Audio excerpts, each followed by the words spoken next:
Ito pala ang mama ni Jomar. So, boto nga ba kay Carla? So, yan po ang ating pag-usapan for today's video. At kung bago ka pa lang sa aking channel, please subscribe po, like, and pakit na rin po natin guys ang notification bell upang ma-update po tayo tuwing ako pinag-upload patungkol sa Team Kalingap. And please support po natin ang buong Team Kalingap, lalong-lalo na po kila Kalingap Rob at Kuya Bat. Ang dami pong natuwa at nakakita dahil nakita na po nila ang mama ni Jomar na kung saan po ay napakaganda rin pala ang magulang ni Jomar, no? At syempre kanino pa po magmamana kundi itong si kanyang mama, kasi grabe ang gwapo ni Jomar, no? Kita naman po natin si Jomar na magandang lalaki siya. So, kaya naman po maraming sumusubaybay. So, ang tanong nga ba ay boto nga ba ang kanyang mama kaya Carla? At yan po ay talagang siguro naman botong-boto yan, no?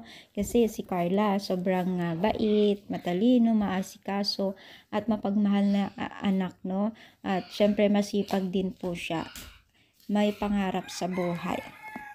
Yung mga ganyang klaseng babae syempre ay talagang masabi mo talaga na personalidad mga yan ay pagiging isang responsableng asawa, no? So, medyo hawig talaga ni Jomar itong kanyang nanay, no? So, syempre, matagal na panahon bago natin nakita ang kanyang nanay sa social media, no? Kasi si Jomar, nung nagbablog po siya, during nagbablog ay nakita po nila itong mama niya at talagang kasama din niya sa isang vlog po niya.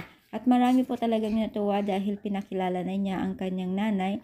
At syempre, kasama na po dyan yung mga taga-supporters ng Team Kalingap na natutuwa kay Kalingap Jomar. Kasi lahat naman po ng hinihiling po ng mga netizens na taga-supporters niya ay talagang binibigay niya at talagang ginagawa niya ang lahat sa abot ng kanyang makakaya. Kaya naman po, saludo po tayo kay Jomar, maging na rin po kay Carla dahil pares po silang masipag, maunawahin at syempre gwapo at maganda. Kaya naman po patuloy po ang pagsusuporta ng mga netizens sa kanila dahil sa kanilang angking kakayahan at napaka-magnetic po sila.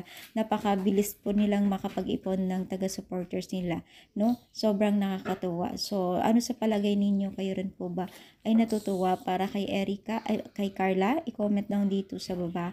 At syempre nawa guys, huwag tayong magsawang sumuporta kay Kalingap Rob, Kuya Bal, at syempre ang ating channel. Thank you so much guys. More power and God bless po guys.